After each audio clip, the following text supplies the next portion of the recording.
Assalamualaikum warahmatullahi wabarakatuh. Alhamdulillahi rabbil alamin. Wassalatu wassalamu ala sayyidina wa habibina wa syafi'ina qurrati a'yunina wa nuri qulubina wa maulana Muhammadin imamil anbiya'i wal mursalin wa qaidil ghurril muhajjalin wa ala alihi wa sahbihi at-tayyibin at-tahirin. اللهم لا سهل إلا ما جعلته سهلا وأنت يا حي يا قيوم تجعل الحزن إذا شئت سهلا اللهم ارزقنا الإخلاص في النية والقول والعمل ونعوذ بك من حال أهل النار آمين. Saudara-saudaraku sekalian yang dirahmati Allah Subhanahu wa taala, kita berjumpa kembali di pertemuan keempat, entah kelima ini. Dalam kajian bedah buku yang saya susun sendiri dengan judul Membela Kedua Orang Tua Rasulullah Sallallahu Alaihi Wasallam. Dalam beberapa pertemuan yang lalu sudah kita bahas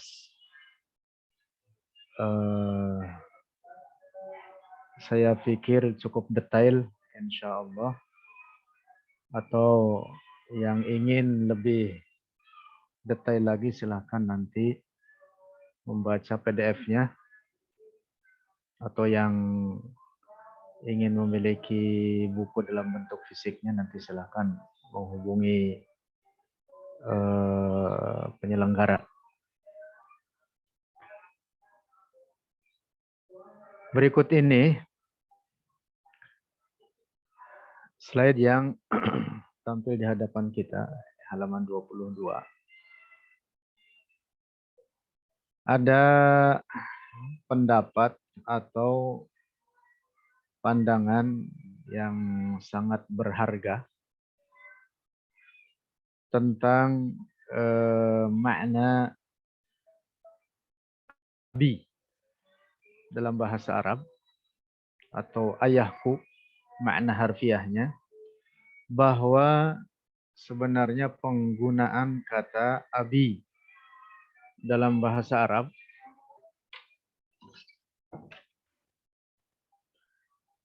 itu tidak hanya melulu berlaku bagi orang tua kandung. Nah, sehingga hadis Rasulullah yang mengatakan dengan redaksi inna abi wa abaka finnar, seandainya difahami abi dalam makna pamanku, ay ammi, itu biasa dipergunakan dalam bahasa Arab.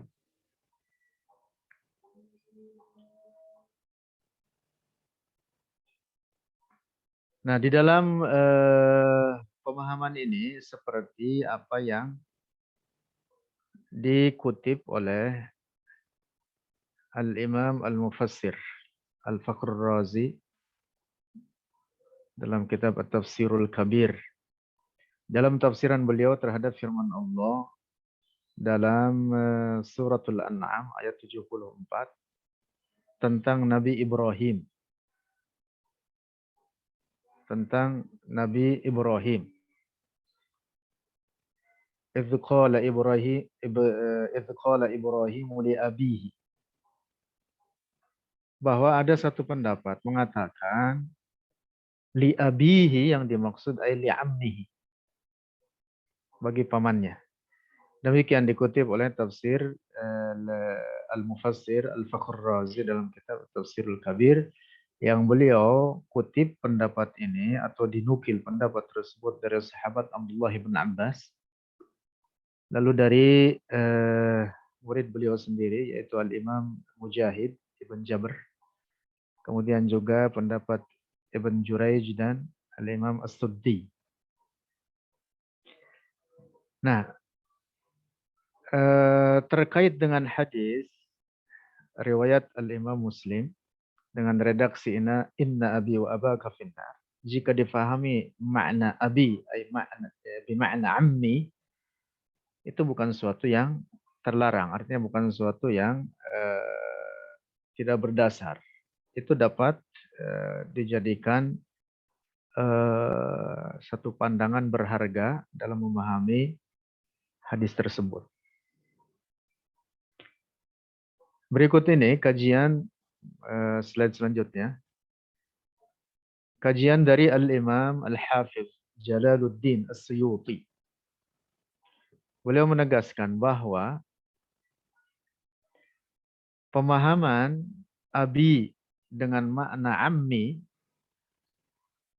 memiliki beberapa pendekatan. Pertama, bahwa penyebutan ayahku bagi Abu Thalib biasa dipakai di masa Rasulullah. Karena itu di saat paman Rasulullah Abu Thalib memelihara Rasulullah Shallallahu Alaihi Wasallam,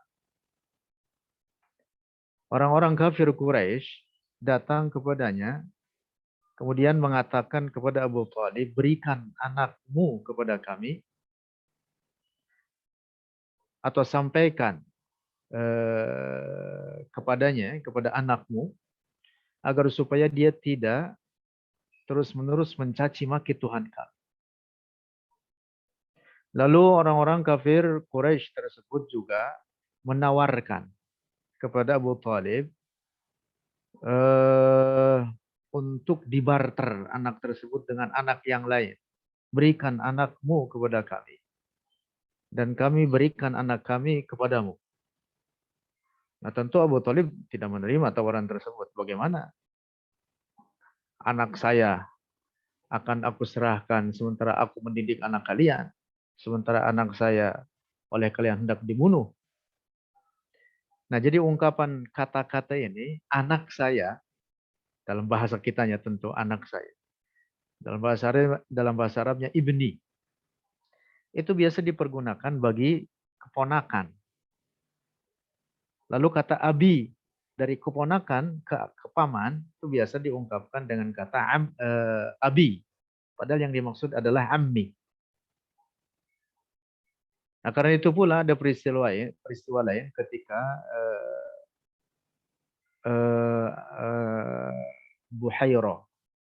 Buhairah itu ketika seorang ahli kitab, ketika Abu Thalib berjumpa dengannya, ditanyalah oleh Buhairah ini, siapa ini? Rasulullah saat itu masih kecil bersama Abu Thalib, pamannya Rasulullah. Lalu Abu Thalib menjawab, hadza ibni. Ini adalah anakku. Nah, lalu Buhairah tersebut berkata, tidak seharusnya ayah anak ini dalam keadaan hidup. Artinya Buhairah tahu bahwa dia bukan ayah aslinya, tapi pamannya. Mesti ayah anak ini sudah meninggal. Artinya bahwa Buhairah, ya, sebagaimana juga berita-berita daripada yang telah didapati oleh ahlul kitab sebelumnya, bahkan juga para nabi sebelum Rasulullah memberitakan bahwa kedatangan Rasulullah ini dalam keadaan yatim. Dalam keadaan yatim. Wafat ayahnya. Nah, lalu pandangan kedua, penyebutan kata abi dalam makna ammi, dalam pandangan Al-Imam Jalaluddin As-Suyuti, ada dasar dari hadis yang menjadikan pendekatan terhadap makna tersebut.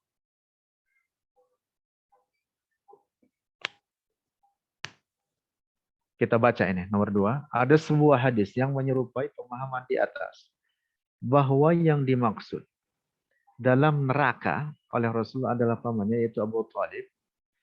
Pemahaman ini menjelaskan hadis riwayat Imam Muslim di atas, yaitu riwayat Anas bin Malik yang mengatakan inna abi wa abaka finnar. Yaitu hadis yang diriwayatkan oleh At-Tabarani dari Ummu Salamah bahwa Al-Haris ibn Hisham mendatangi Rasulullah di saat haji wada', yaitu haji terakhir yang dilaksanakan oleh Rasulullah sebelum wafatnya. Ia, Haris tersebut, berkata, wahai Rasulullah, sahabat Rasulullah ini berkata, wahai Rasulullah, engkau telah memerintahkan untuk menyambung tali silaturahim, berbuat baik kepada tetangga, melindungi anak-anak yatim, memberi jamuan kepada para tamu, memberi makan kepada orang-orang miskin. Sungguh pekerjaan-pekerjaan baik semacam itu dahulu telah dilakukan oleh Hisham ibn Mughirah, yaitu ayahnya sendiri, ayahnya Al-Haris. Lalu bagaimana pendapatmu tentang dia, wahai Rasulullah, ayahnya tersebut? Lalu Rasulullah menjawab, kullu qabrin la yashhadu sahibuhu an la ilaha illallah fahuwa jazwatun minan nar. Wa qad wajadtu ammi. Nah, ini ada redaksi di sini, sabda Rasulullah. Wa qad wajadtu ammi Aba Talib fi tamtamin minan nari. Fa akhrajahu Allah limakanihi minni wa ihsanihi ilayya faja'alahu fi dhahdahin minan nar. Rawahu Tabarani. Hadis ini, atau kita baca terjemahannya, Rasulullah berkata kepada Al-Harith, setiap kuburan yang orang di dalamnya tidak pernah bersaksi bahwa tidak ada Tuhan yang berhak disembah kecuali Allah, maka kuburan tersebut adalah lubang dari lubang neraka. Dan sungguh aku telah mendapati pamanku sendiri, Abu Thalib, berada di bagian terdalam dari neraka, maka kemudian Allah mengeluarkannya dan dipindahkan dari tempat tersebut karena kedudukanku, kata Rasulullah. Karena kedudukanku dari dirinya, di mana dia adalah pamannya Rasulullah, maka kemudian Allah menjadikan tempatnya di dekat daripada dasar neraka. Di dekat dari neraka, artinya bukan dikeluarkan dari neraka, tapi disebutnya minan nar. Nah, jadi hadis ini memberikan pemahaman terkait bahwa yang dimaksud abi bisa jadi adalah dalam makna ammi. Dengan dalil sabda Rasulullah sendiri, dengan hadis ini juga beberapa hadis lainnya. Bahkan dalam hadis sahih riwayat Imam Muslim, Rasulullah menetapkan bahwa Abu Thalib bertempat di neraka.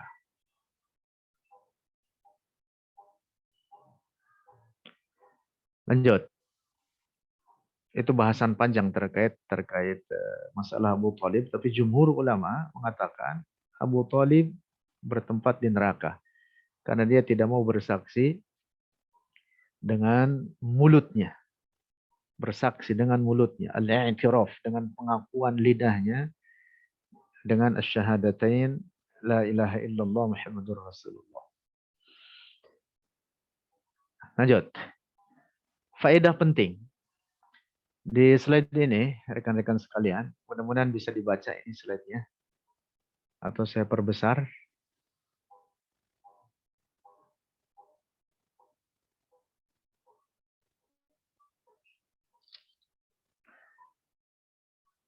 Kritik ulama terhadap beberapa hadis riwayat Muslim.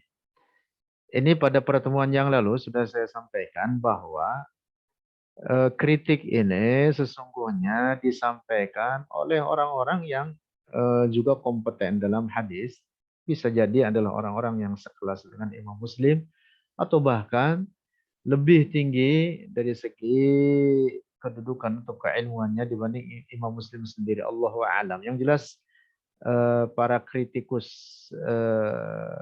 terhadap riwayat Imam Muslim ini bukan orang-orang semacam kita. Ada beberapa hadis dalam Sahih Muslim yang dikritik oleh para ulama.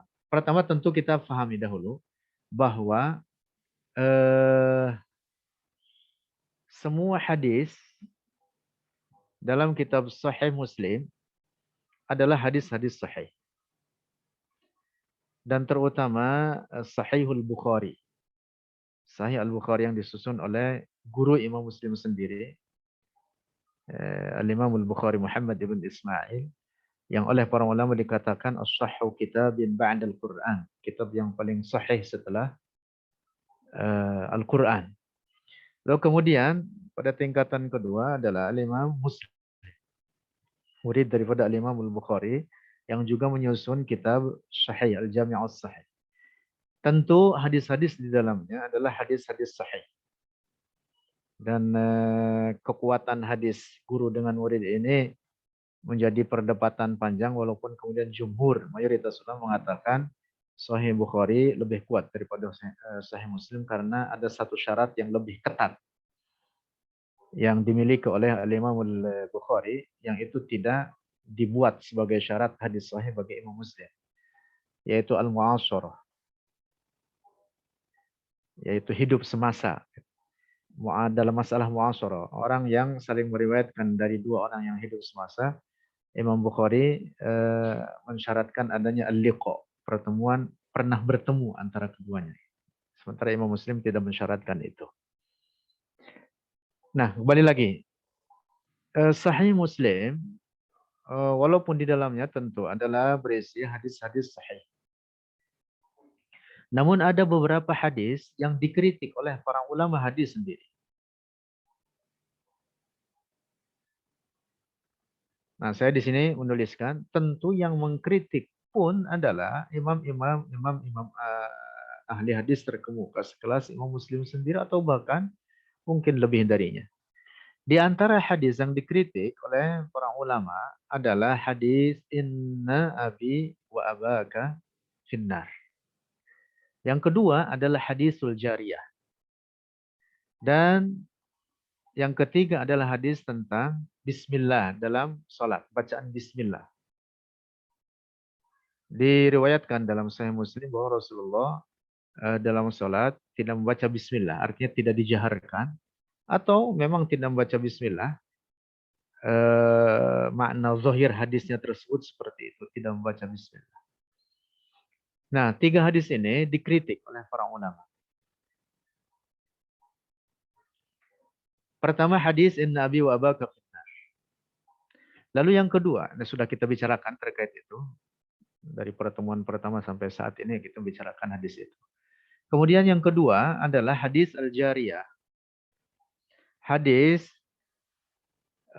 yang menceritakan tentang ada seorang sahabat dari kalangan Ansor datang menghadap Rasulullah membawa seorang hamba sahaya perempuan hitam.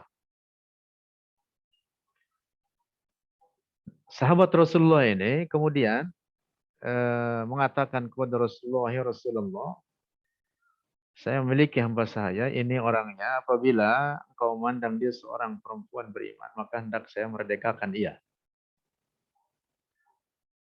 Nah, di dalam redaksi riwayat Imam Muslim, kemudian Rasulullah bertanya kepada budak tersebut, Ainallah. Dengan kata atau redaksi ini, lafaz Aina Allah. Makna harfiahnya, Aina, kata Aina, memberikan makna di mana. Nah, lalu si budak tersebut menjawab fis sama. Makna harfiah fis sama, di langit.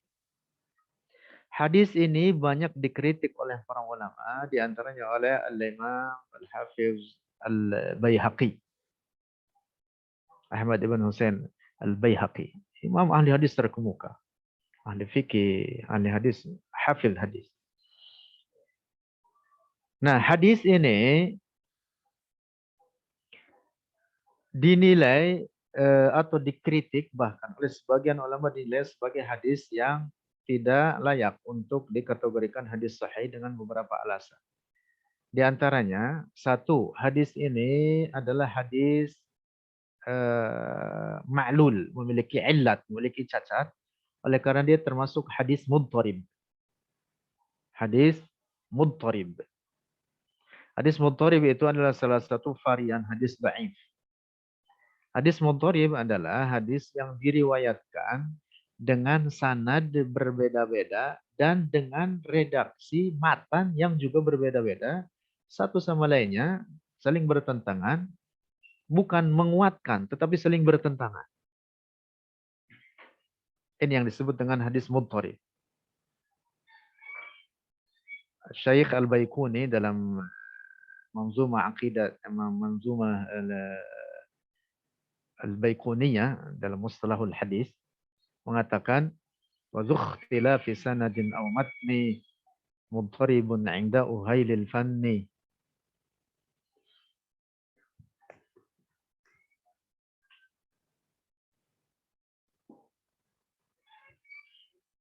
Wa fi sanadin, dan hadis yang berbeda-beda sanad atau matannya mudharibun, itulah disebut dengan hadis mudharib 'inda uhailil fanni menurut para ulama ahli hadis.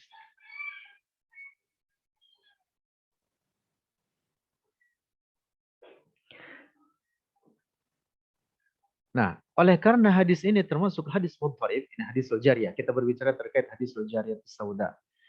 Maka hadis ini tidak dapat dijadikan hujjah, apalagi dalam masalah akidah.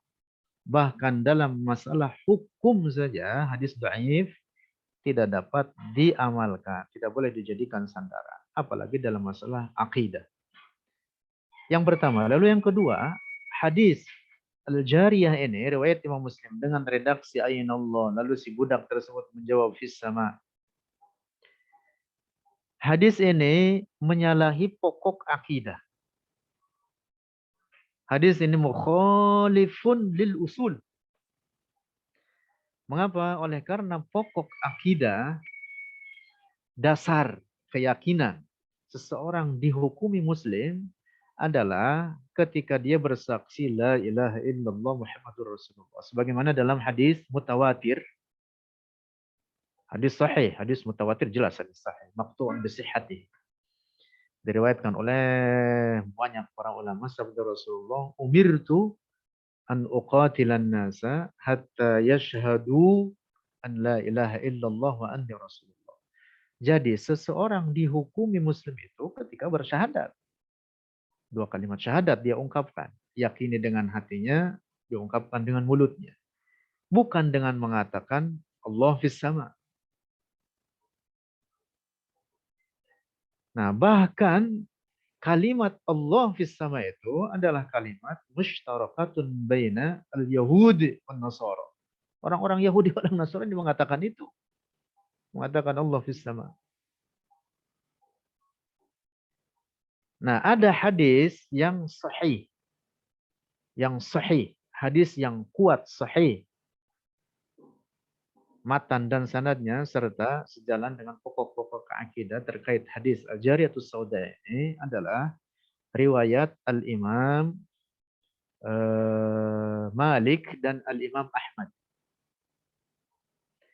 Dalam riwayat Al-Imam Malik dan Imam Ahmad disebutkan anna rajulan minal ansari, bahwa seorang laki-laki dari kaum Ansar ja'a bi amatin sauda. Ia datang menghadap Rasulullah dengan hamba sahaya perempuan hitam. Waqala, dan dia berkata, ya Rasulullah, inna alayya raqabatan mu'minah. Ya Rasulullah, sungguh aku memiliki seorang hamba sahaya yang beriman. Fa in kunta tara hadhihi mu'minatan a'taqtuha. Dan kalau engkau wahai Rasulullah memandang ini hamba sahaya betul beriman, maka aku akan memerdekakan dia. Lalu Rasulullah bertanya kepada hamba sahaya itu, ini hadis yang betul terkait tema hadis Al-Jariyatus Sauda. Rasulullah berkata kepada budak tersebut dalam riwayat Al-Imam Malik dan Imam Ahmad, atashhadina an la ilaha illallah. Adakah bersaksi engkau bahwa tidak ada Tuhan yang berhak disembah kecuali Allah? Qalat, berkata hamba saya tersebut, na'am, ya. Qala, berkata Rasulullah, atashhadina anni Rasulullah. Apakah bersaksi engkau bahwa aku adalah Rasulullah? Qalat, na'am. Si budak menjawab, ya. Lalu Rasulullah berkata, atu'minina bil ba'thi ba'dal mauti? Adakah engkau beriman dengan adanya peristiwa kebangkitan setelah kematian? Qalat, na'am. Lalu kata Rasulullah apa? Qala, a'tikha. Kemudian Rasulullah berkata kepada sahabat dari Ansar tersebut, a'tikha, merdekakan dia. Ini hadis Al-Jariyatus Sauda yang sahih. Nah, riwayat Imam Muslim dengan redaksi mengatakan Allah, lalu si budak menjawab fis sama, ini hadis termasuk hadis mudharib sehingga ini tidak dapat dijadikan hujjah dalam menetapkan akidah. Sehingga hadis ini catatan pentingnya tidak boleh dijadikan dalil untuk menetapkan Allah bertempat di langit. Seperti keyakinan rusak orang-orang Wahabi. Na'udzubillah. Mereka mengatakan Allah bertempat di langit. Na'udzubillah. Langit itu ciptaan Allah. Bagaimana kemudian Allah bertempat pada ciptaannya? Langit itu memiliki bentuk dan ukuran. Bagaimana dikatakan Allah bertempat di langit sehingga berarti Allah memiliki bentuk dan ukuran?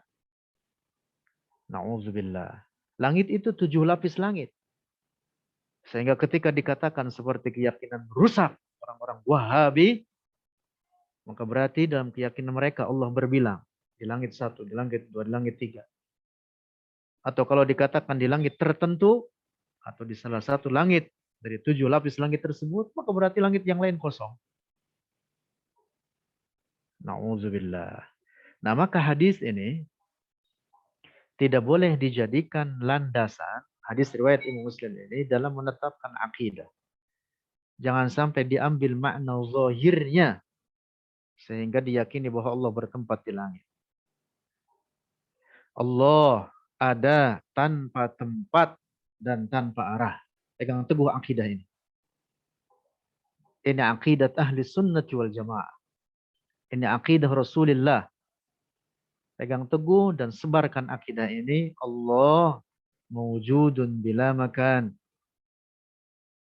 Allah ada tanpa tempat dan tanpa arah. Juga tidak boleh dikatakan Allah bertempat atau bersemayam di atas arsy. Arsy makhluk Allah, ciptaan Allah. Allah tidak bertempat pada ciptaannya. Allah tidak membutuhkan pada tempat. Allah ada tanpa arah. Allah tidak terikat oleh ruang dan waktu. Tambahan. Sebagian ulama kita, di kalangan ulama Ahlus Sunnah, mereka yang tetap mengambil hadis riwayat Imam Muslim ini dengan alasan oleh karena ini hadis diriwayatkan oleh Imam Muslim dalam kitab sahihnya sehingga ini hadis sahih. Para ulama kita yang walaupun mengambil hadis ini tetapi mereka tidak mengambil makna harfiahnya, tidak mengambil makna zahirnya. Tidak berpemahaman seperti pemahaman kaum musyabbihah mujassim. Sehingga ada ulama kita yang mengambil hadis riwayat Imam Muslim ini dengan takwil. Walaupun mereka mengambil hadis ini, tetapi mereka memahaminya dengan takwil. Yaitu, takwil terkait hadis ini ketika Rasulullah berkata, Aina Allah. Kata Aina itu untuk mengungkapkan ma mada ta'zimiki lillah. Jadi pertanyaan Rasulullah kepada hamba saya tersebut mengatakan Aina Allah ay ma mada ta'zimiki lillah. Bagaimana puncak kau mengagungkan Allah?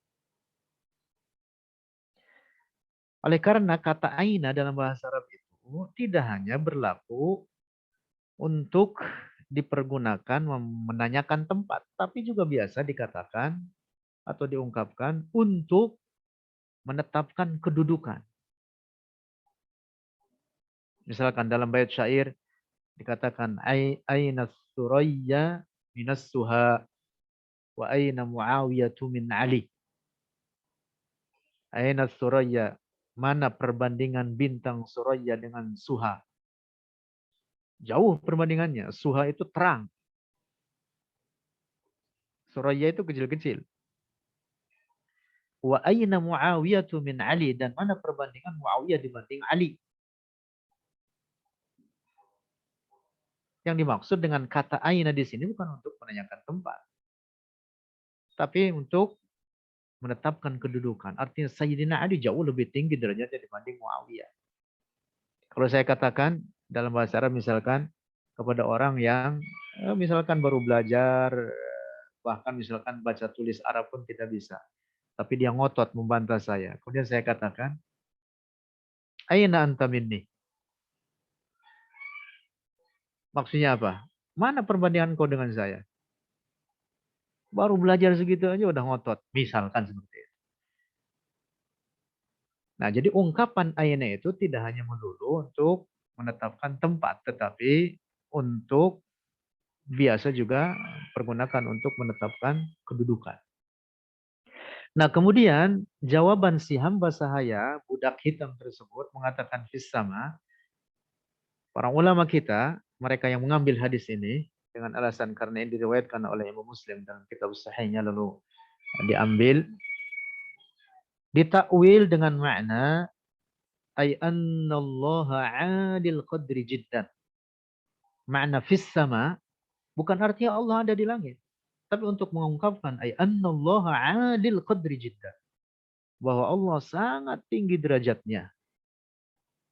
Jadi ungkapan ini adalah untuk ta'zim dan tabjil, takbir, untuk pengagungan terhadap Allah, bukan untuk menetapkan Allah di langit. Dalam bahasa Arab itu biasa dipergunakan seperti itu. Misalkan fulanun fis sama. Apa maknanya fulanun fis sama? Si fulan ada di langit. Bukan artinya dia fisiknya ada di langit. Tapi untuk menetapkan bahwa si fulan sangat tinggi derajat. Nah, itu biasa dipergunakan dalam bahasa Arab seperti itu. Misalkan dalam bait syair dikatakan balagna samaa majduna wa sana'una wa inna lanarju fawqa dzalika mazhara. Bait syair ini mengatakan balagna samaa, kita telah sampai ke langit. Apa yang dimaksud?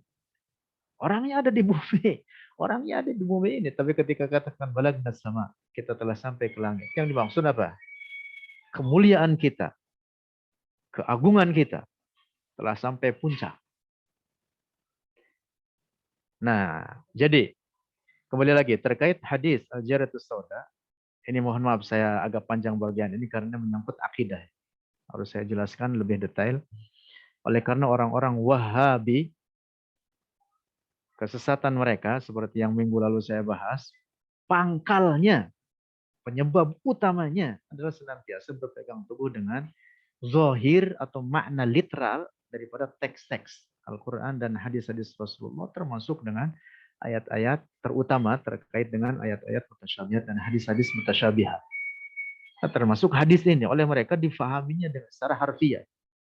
Ketika mereka mengatakan dengan dasar hadis ini menurut mereka bahwa Allah ada di langit. Nauzubillah. Anehnya di saat yang sama juga mereka mengatakan Allah bertempat di arsy.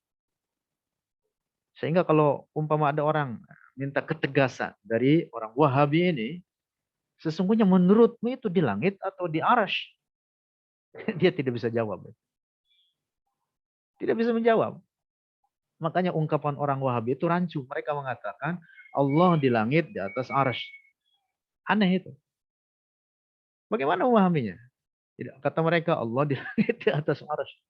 Nauzubillah. Nah, jadi rekan-rekan sekalian, pahami ini.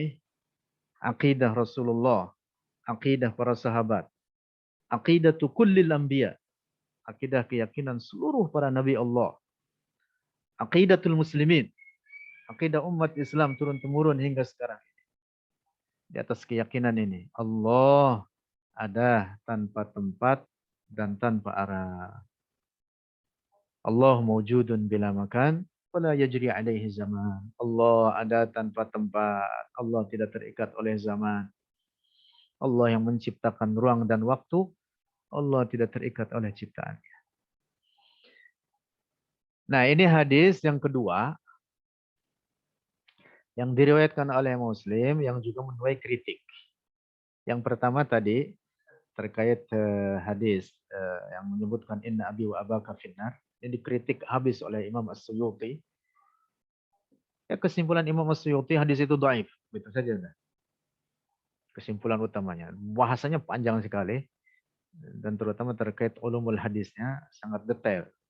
Dituangkan oleh beliau dalam banyak risalah. Termasuk dalam risalah berjudul Al-Masalikul Hunfa fi Najati Walidayil Mustafa. Juga beberapa risalah lainnya seperti At-Ta'zim wal Minnah.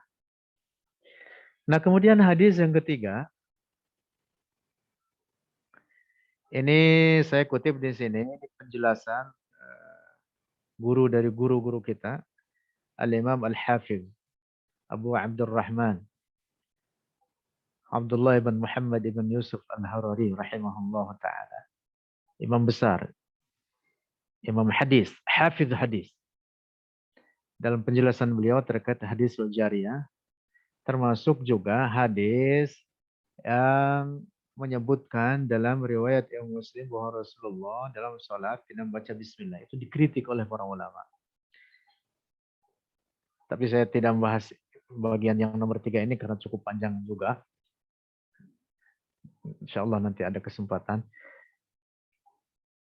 Mudah-mudahan kita bahas terkait itu. Dan itu sudah dibahas oleh Al-Imam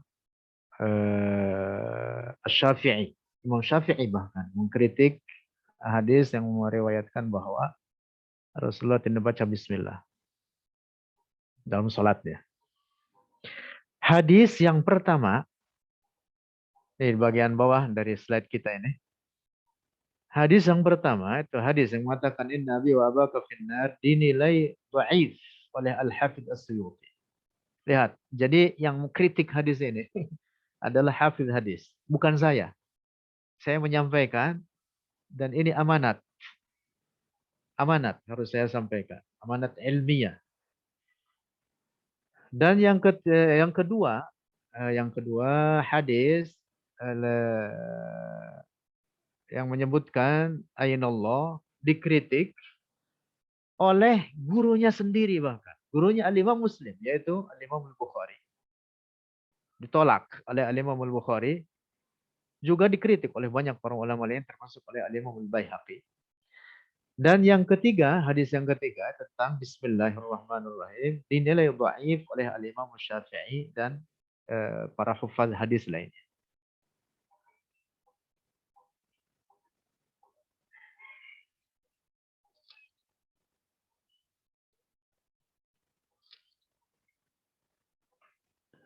Kita masuk slide berikutnya.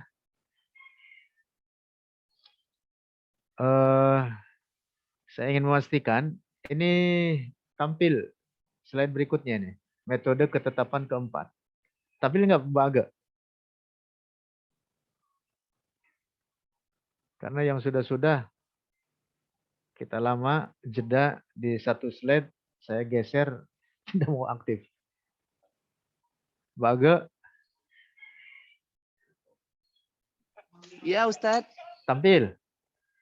Metode ketetapan keempat. Ada? Atau rekan-rekan yang lain mungkin? Saya ingin memastikan saja. Tampil. Ini slide nomor berapa ya? Slide nomor halaman 25. Tampil.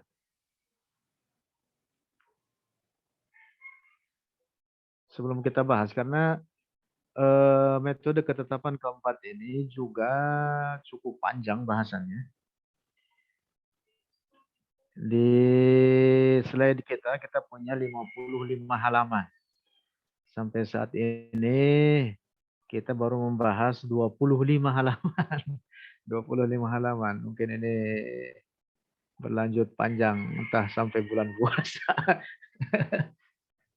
Sebelum puasa insya Allah kita selesaikan.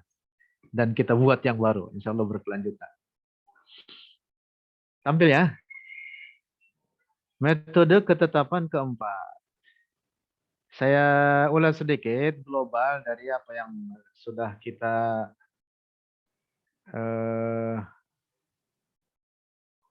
bicarakan materi kita ini bahwa ada beberapa ketetapan untuk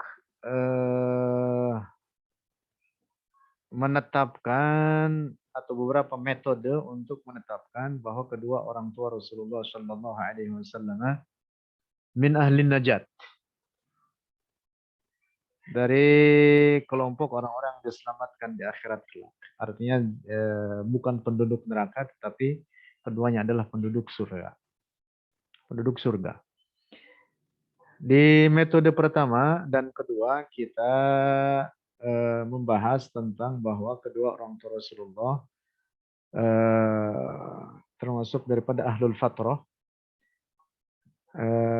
juga bahwa kedua orang tua Rasulullah tidak mendapati dakwahnya Rasulullah. Lalu metode ketiga adalah apa itu yang kita bahas kemarin, bahwa kedua orang tua Rasulullah Shallallahu Alaihi Wasallam di atas keyakinan iman, di atas ajaran Nabi Ibrahim. Artinya mukmin, keduanya mukmin. Ketika kita katakan di atas ajaran Nabi Ibrahim, bahwa keduanya adalah beriman. Sudah kita bahas sampai ini, sampai slide ini, dan itu cukup panjang. Lalu kita punya metode keempat, dan seperti di awal pertemuan kita, bahwa setiap metode ini dapat berdiri sendiri. Dapat berdiri sendiri untuk dijadikan hujjah atau dalil dalam menetapkan bahwa kedua orang tua Rasulullah Shallallahu Alaihi Wasallam min ahli najat.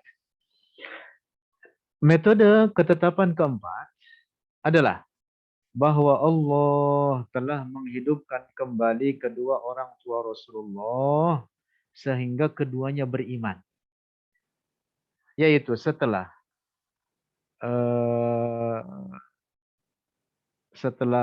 Rasulullah diutus sebagai Nabi dan Rasul dan berdakwah dengan kenabiannya, menyampaikan ajarannya, Allah kembali menghidupkan kedua orang tua Rasulullah dan kemudian keduanya bersaksi dengan ketuhanan Allah dan dengan kerasulan Nabi Muhammad Sallallahu Alaihi Wasallam.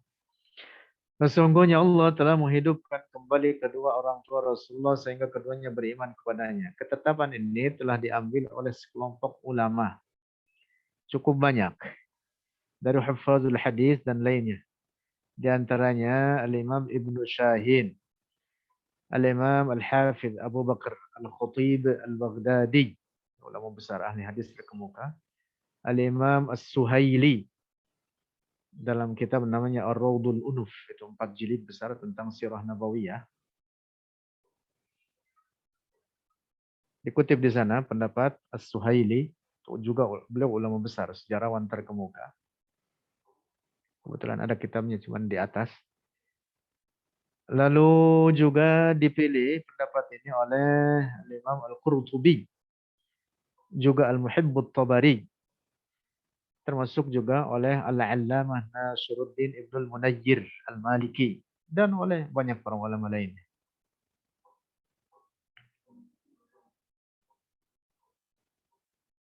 Lanjut. Nah, pendapat ini, pendapat atau metode ketetapan keempat ini diambil oleh para ulama dengan dasar beberapa riwayat hadis. Di antaranya sebuah hadis diriwayatkan oleh Imam Ibnu Shahin sendiri, sehingga beliau mengambil pendapat ini dalam kitab An-Nasikh wal Mansukh. Lalu Al-Khatibul Baghdadi dalam kitab As-Sabiq wal Lahiq. Lalu Ad-Daraqutni dan Ibnu Asakir dalam kitab Gharaib Malik dengan sanad dhaif. Nah, di sini ada kalimat saya kutip, sanad dhaif. Hadis terkait dihidupkannya kedua orang tua Rasulullah memang termasuk kategori hadis dhaif. Tetapi ini boleh diriwayatkan kalau menyangkut, salah satunya adalah menyangkut at-tarajum.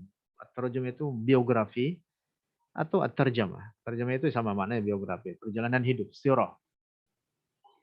Sebagaimana juga boleh diamalkan hadis dhaif dalam fadhailul a'mal. Nanti terkait itu akan saya bahas di belakang nanti.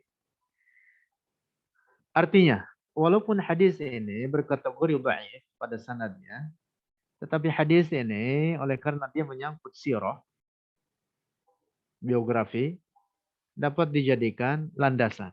Yang karena itulah maka para ulama, beberapa di antara yang kita sebutkan tadi, mengambil metode ketetapan yang keempat ini. Dari Aisyah, berikut adalah hadisnya.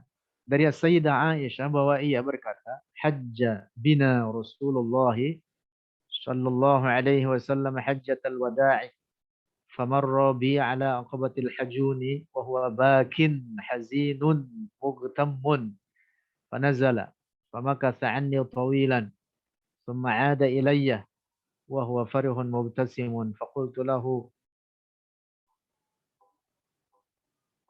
Ini mudah-mudahan tidak ada yang tertinggal ini. Faqultu lahu, ini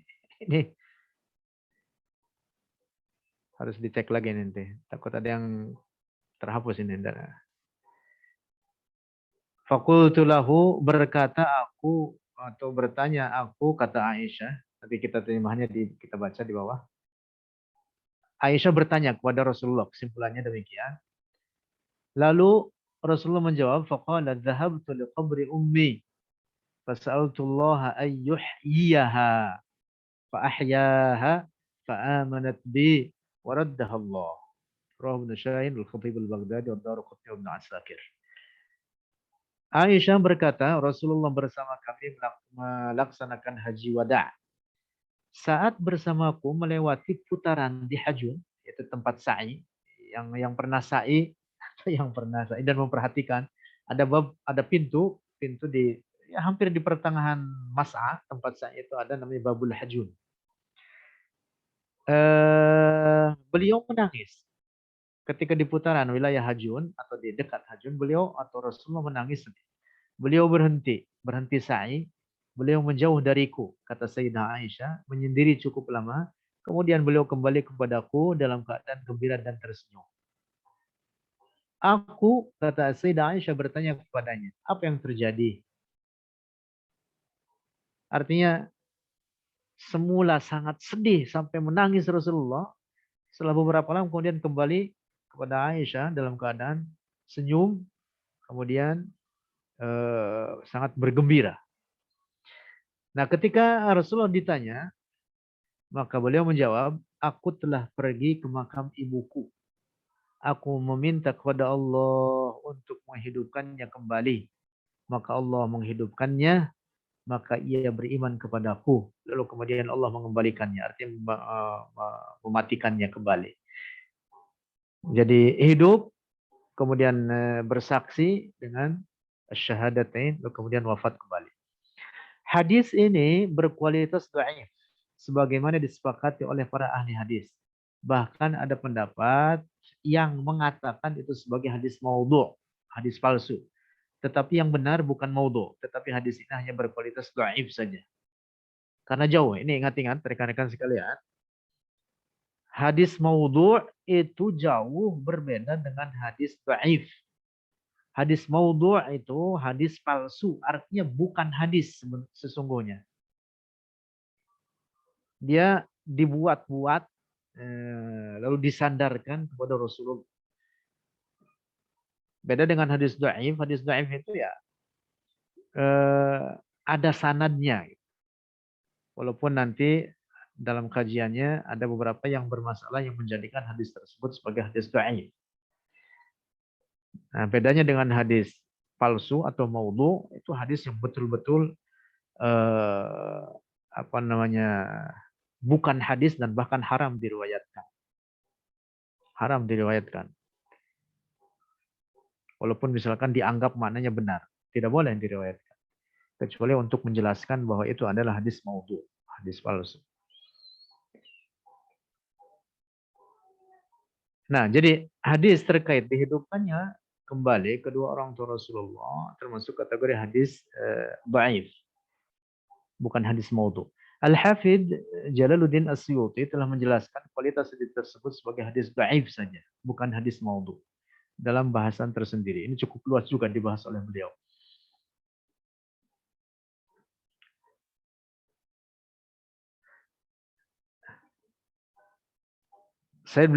Slide berikutnya.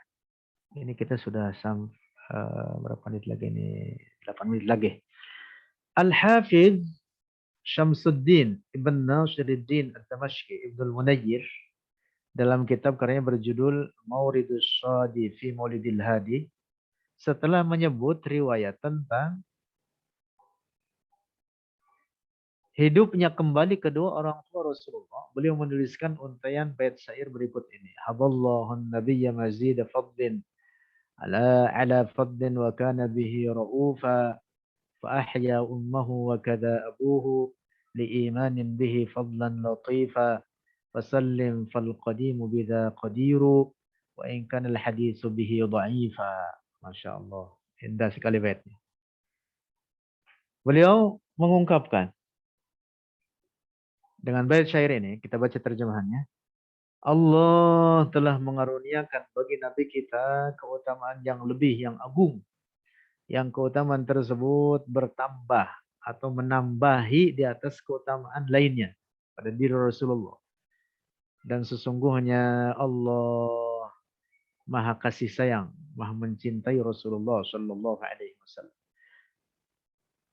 Sangat mencintai Rasulullah Sallallahu Alaihi Wasallam. Fa'ahya maka menghidupkan oleh Allah ummahu akan ibunya. Wakadha abuhu dan demikian pula ayahnya. Hidup kembali liimanin bihi agar beriman keduanya bihi dengan Rasulullah. Fadlan latifa. Ini adalah keutamaan yang agung dari Allah. Fasallim. Maka terimalah penjelasan ini. Fal qadimu bidha qadir. Maka sungguhnya Allah yang Maha Qadim, yang tiada bermula. Qadiru itu Maha Kuasa. Wa in kana al-hadisu bihi dha'if. Dan sekalipun hadis ini adalah hadis dha'if. Artinya tidak masalah kita berkeyakinan seperti itu. Itu jauh lebih utama. Itu jauh lebih utama untuk kita pegang teguh terkait kedua orang tua Rasulullah dalam sikap kita kepada keduanya dibanding kita mengkafirkan keduanya. Na'udzubillah. Na'udzubillah. Saya ingin mengingatkan, mengatakan kedua orang tua Rasulullah mati dalam keadaan kafir itu betul-betul menyakiti Rasulullah. Menyakiti Rasulullah. Na'udzubillah. Kita tergetar hati kita. Tergetar hati kita. Na'udzubillah. Na'udzubillah. Orang-orang Wahabi kemana-mana mereka menyebarkan akidah rusak ini. Akidah rusak ini. Na'udzubillah. Yang walaupun sebenarnya ini bukan menyangkut pokok akidah. Artinya di mana seorang muslim kalaupun tidak tahu terkait keadaan kedua orang tua Rasulullah di akhirat, itu tidak akan dimintai pertanggungjawaban nanti di akhirat. Orang-orang Wahabi seakan memang tidak punya hati mereka. Na'udzubillah, summa na'udzubillah. Anda bayangkan, jangankan orang tua Rasulullah, umpama ini, ada seorang dari kita lalu orang tuanya seorang pencuri, seorang pembegal, seorang pencopet, misalkan, atau seorang pelaku maksiat. Lantas kita punya teman, lalu teman tersebut mengata-ngatai kita dengan mengatakan kedua orang tua kita atau orang tua kita pada sifatnya seperti itu tadi. Kita tentu sangat tersinggung. Marah kita. Yang bahkan itu kalaupun benar adanya, tetap kita akan marah. Nah ini Rasulullah tidak ada ketetapan teks yang pasti. Kedua orang tua Rasulullah. Lalu oleh orang-orang Wahabi dengan seenak perut mereka mengatakan keduanya di dalam neraka. Na'udzubillah, na'udzubillah. Maka benar apa yang dikatakan oleh Imam Abu Bakar Ibn Arabi, bahwa orang yang mengatakan demikian itu adalah orang-orang yang terlaknat. dengan dalil firman Allah, lu'inal ladzina kafaru. Ayat dalam Al-Quran Allah Subhanahu wa taala mengatakan melaknat orang-orang alladzina yu'zuna Rasulullah, yang menyakiti Rasulullah sallallahu alaihi wasallam dan mengatakan kedua orang tua Rasul masuk ke dalam neraka, atau apalagi dikatakan keduanya sebagai orang kafir, jelas-jelas menyakiti Rasulullah. Orang terlanat semacam demikian itu. Nauzubillah, nauzubillah. Mudah-mudahan kita tidak termasuk dari golongan itu. Saya membahas ini dan rekan-rekan saya kira juga ikut dalam kajian ini.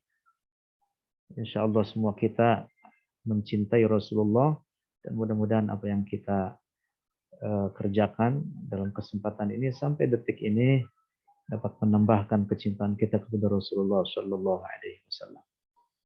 Taqarruban wa hubban li Rasulillah. Untuk tujuan taqarrub, mendekatkan diri, dan dan karena dasar kecintaan kita kepada Rasulullah Sallallahu Alaihi Wasallam. Baik, rekan-rekan sekalian, berikut ini slide hadis tentang dihidupkan kembali kedua orang tua Rasul, bukan hadis maudhu. Ini dibahas luas oleh Imam Jalaluddin As-Suyuti, juga oleh beberapa ulama lainnya daripada huffazul hadis. Dan ini membutuhkan waktu yang cukup panjang, dan saya kira waktu kita sudah habis. Pertemuan kita 1 jam. Insyaallah mudah-mudahan minggu depan kita berjumpa kembali.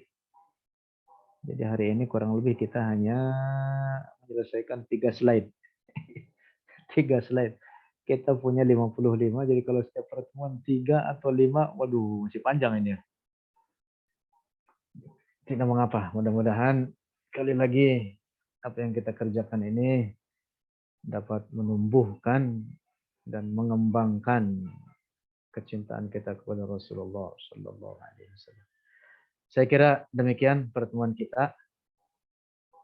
Mohon maaf saya tidak punya atau tidak buka waktu untuk pertanyaan. Yang punya pertanyaan nanti silahkan disampaikan ke Bang Fauzi. Ada hadir Bang Fauzi di pertemuan kita ini, atau ke Mbak Aga. Dan saya harap rekan-rekan sekalian memiliki paling tidak PDF-nya, dan slide-nya sudah saya bagikan. Nah, sudah ditampilkan ini di screen-nya ini. Silakan di-download. Dan sekali lagi yang ingin memiliki buku fisiknya silahkan. Cukup tebal, itu hampir 300 halaman. Dan apa yang kita kutip hanya beberapa bagian saja dalam pertemuan atau dalam slide-slide ini. Wallahu a'lam bishawab. La ilaha illallah. La ilaha illallah. La ilaha illallah. Allahumma salli ala sayyidina Muhammad wa ala alihi wa sahbihi wa sallim. Allahumma salli ala sayyidina Muhammad wa ala alihi wa sahbihi wa sallim. Allahumma salli ala sayyidina Muhammad wa ala alihi wa sahbihi wa sallim. Rabbi ighfir li wa liwalidayya wa lil mu'minina wal mu'minat. Assalamualaikum warahmatullahi wabarakatuh.